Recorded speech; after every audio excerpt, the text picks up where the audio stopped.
Outside the window, Chapter 2. Kinn turned to look at their older brother incredulously, almost as if he was daring Kinn to make a joke or overreact to the situation in a way that they had all come to expect.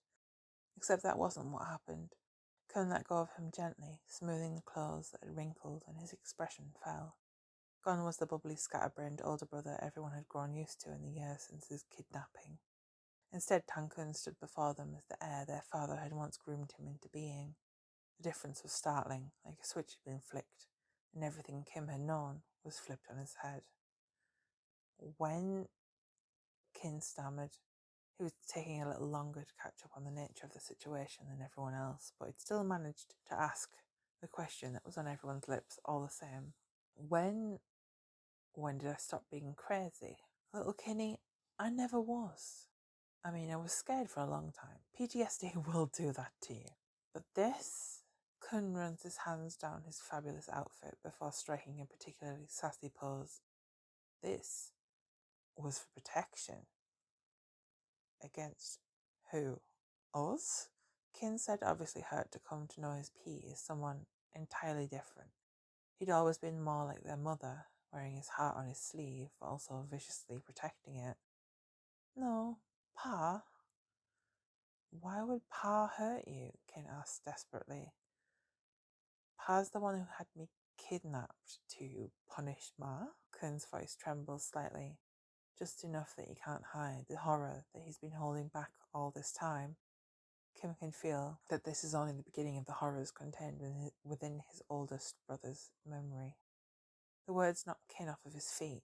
He stumbles, collapsing almost entirely to the floor before Kim and Arm catch him and manage to wrestle his limp form into a chair.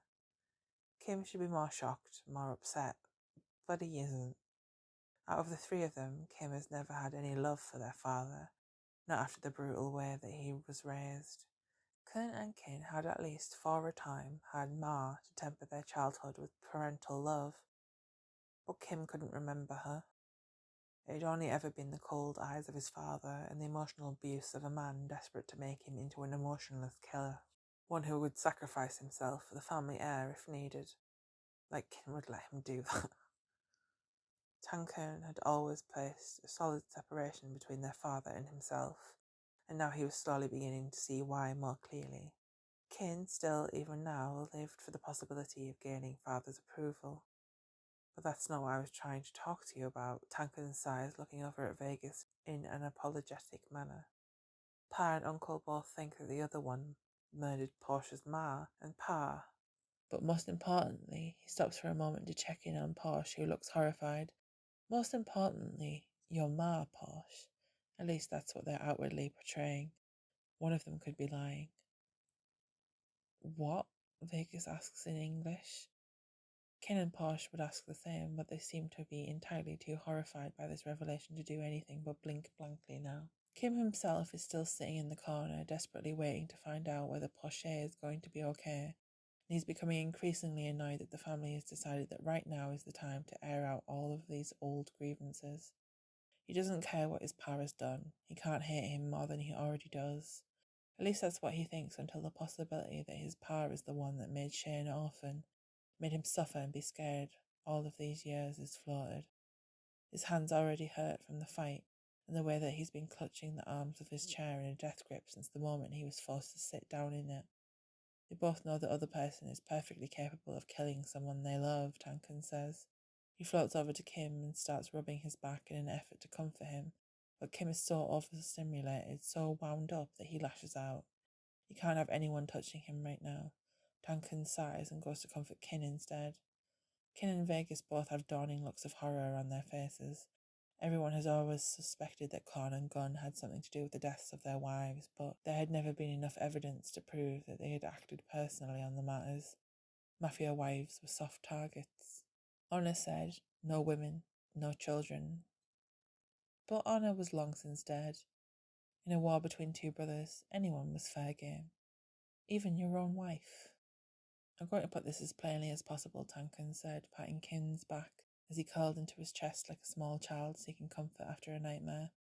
This isn't a nightmare though. Kinn has no reason to lie about this. He nods gravely before continuing. Our pa killed our ma, and your pa, he points at Vegas, killed your ma. How do you know? Vegas asks snappily, and he goes to stand up, but Pete expertly pulls him back down and whispers something in his ear that seems to calm him just a little. I was there. I saw it happen.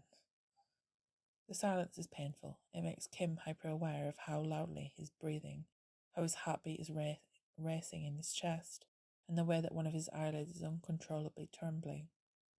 Both times? He asks, not wanting to think of Tankan seeing Ma, being there when she died, seeing it happen. Kim had been 2 when she died. Ken had been 7. Kun had been 12. He shouldn't have had to see any of it. Yes. Why do you think I got kidnapped? Got to traumatize me into not talking about Auntie. Got to punish Ma, who tried to save her. And after Ma, he locked me in my rooms for months to make sure that I didn't say anything about her either. Kun is crying, but their tears brought on by rage rather than sadness. Both Am and Paul are comforting him, flitting around him like anxious butterflies. It's not the first time that Kin questions the true nature of their relationship. Porsche is crying too. This revelation on top of his baby brother being drugged and almost kidnapped is almost too much for him. And my ma? His voice is soft, desperate, like he's trying to hold on to the wisp of something that's eluded his grasp for so long. He never thought he would truly be able to grasp hold of it again, no matter how much he runs after it. Kin is still distraught, but he pulls Porsche into the cuddle pile Kun has created in the middle of the family room. I don't know, Kun said. I wasn't there. I know one of them killed her. I've spent years trying to figure out which one of them it was, but there's literally no trail. Making someone disappear in the 90s was a hell of a lot more convenient than it is today. What do we do? Kin all but sobs into Porsche's shoulder. Work together. That's the last thing they'll suspect, and together we might actually get somewhere, Vegas said, typing something into his phone. Everyone rushes to agree to this plan to figure out just what has happened to Porsche's parents and to bring down the 2 heads of the Tirapanyakun syndicate. Everyone except Kim, who just stares at the wall and wonders how much Chay will hate him when he finds out that either Kim's uncle or father killed his parents. The rest of the family might have decided to work together in an enemy of my enemy is my friend situation, but all Kim wanted to do was walk out of this horrible room and take Chay somewhere far, far away from all of this. A bodyguard walks into the room and informs them that one of the doctors wants to talk to Porsche. It cuts off the panning that Kim has been tuning out dead. It's a lot for Porsche to take in right now, no doubt, that the man he's dating's father or uncle might have murdered his parents. Having to explain all this to Chay at some point is probably a considerable weight around his neck too. They sit in silence once Porsche leaves to hear from the doctor, and Kim tries to ground himself desperately. Chay isn't in danger. They just probably are giving his legal guardian Porsche an update on his condition. The bodyguard hadn't been out of breath, he hadn't sounded worried or desperate, so Shay's condition couldn't have worsened. It was going to be okay. He could show Chay the song he'd made. Chay would like that. They would go look at the recording studio that he had here in the main family compound. It was much smaller than the one at university or at his company, but it had been the place where he'd written his first 4 albums. Chay was a Wick fanboy. There had been a rather amusing shrine to Wick in his bedroom, so he'd definitely like to see the place where his critically acclaimed debut album was made.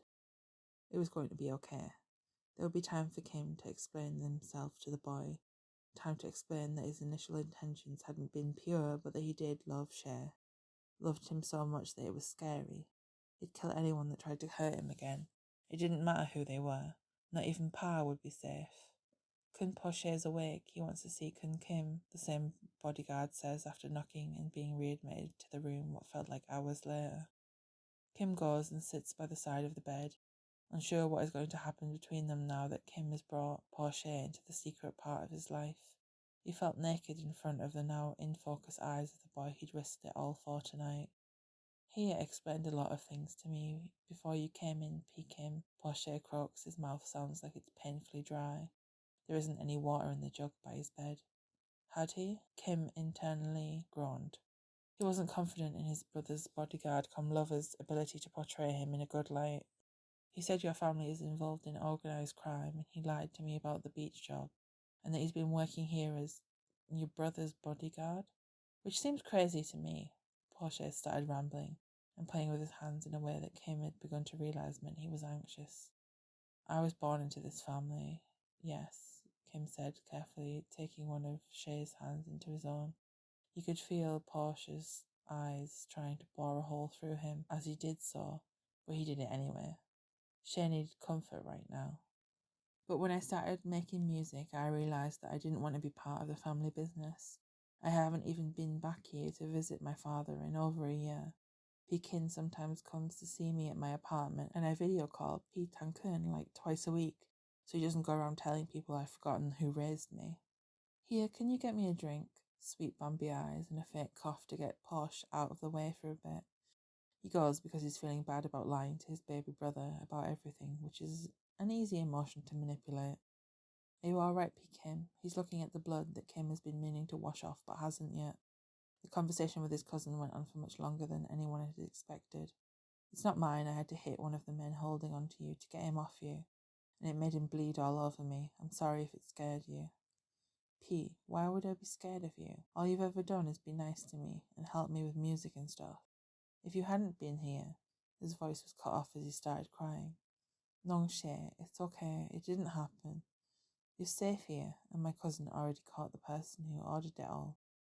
Kim might be just a little panicked. Porsche sniffs cutely and cuddles into Kim. My head hurts too much to keep having this conversation, P. Can we talk later? Because I can't think properly to explain my feelings right now. Of course we can. Do you want me to ask if you can have some medicine for your headache? They said he can't have anything till his blood results come back in case it interacts badly with whatever is in his system, says Porsche, who has returned with some water and a sports drink. He turns off some of the lights in the room so it's not as bright. Drink this and try to get some sleep, Chay, Kim says as he uncaps the water and hands it to Porsche, who is still cuddled into him. I'll wash up whilst your brother sits with you and change my clothes, and then I'll come back and hold your hand till you go to sleep. Okay, Porsche says, but he sounds sad and Porsche tries to make a joke out of it. He leaves the room and Kin is standing on the other side. How long have you been here? I came with Porsche. He needed some reassurance. We should have had protection in place for Porsche a long time ago. You should have, Kim agrees. Thanks for trusting us enough to bring him back here. I know you could have dealt with it on your own. Kim grunts, not really wanting to get into the reality of what he's capable of when Tawan is somewhere in the building and he has easy access to a wide variety of weaponry. The two of you look good together, Kin adds, breaking the awkward silence that is starting to grow between them. When have you seen us together? Just now I was looking through the window. Kim turned. His brother was right. There was a little observation window at the top of the door. He could see what tomorrow was going to be like right now. Posh would hover over his brother and glare at Kim for merely existing in his brother's presence. Kin would make jokes about how Porsche and Kim were like a mini version of Kin and Porsche. Tankun would be overjoyed that he had another Nong to add to his collection, and Porsche would likely want a lot of answers. Kim rushed through his shower, eventually deciding to just throw away the clothes still covered in blood and change into some comfy clothes that he had left here when he had moved out. Porsche was half asleep when he returned. Someone had gotten him an eye mask whilst he had been out of the room. His brother was standing next to Porsche and they were whispering together by the sink. I'm back, Kim said gently, taking the boy's hand. He didn't really know what any of this meant yet, but the squeeze that Chay gave him in return made everything they had been through feel like it actually would be better in the morning. The end. Thank you for listening.